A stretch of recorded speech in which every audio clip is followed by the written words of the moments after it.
ওয়ালাইকুম, আশা করি সবাই ভালো আছেন। আজকে আমি পুঁই শাকের ফুল দিয়ে শুটকি রান্না করব।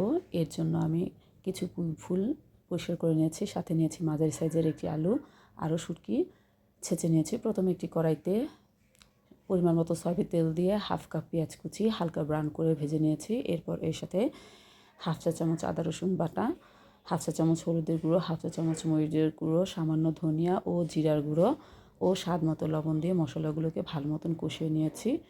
কিছুক্ষণ কষানোর পর আমি এতে শুটকিগুলোকে দিয়ে দিয়েছি। শুটকিগুলোকে দিয়ে ভালো মতন কষিয়ে নিয়েছি। যখন কষানো হয়ে গেছে তখন আমি পুঁই শাকের ফুলগুলোকে দিয়েছি কষানোর জন্য।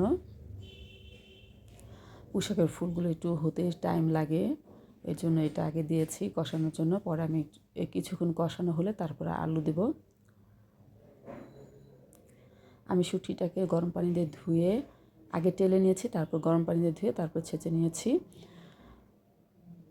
পুঁই শাকের ফুলগুলো কিছুক্ষণ কষানোর পর যখন প্রায় কষানো হয়ে গেছে তখন আমি আলুগুলো দিয়েছি 3টি কাঁচামরিচ।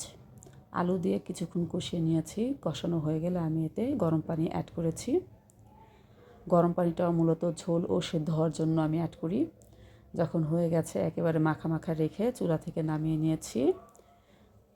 সবাই ভালো থাকবেন। আল্লাহ হাফেজ।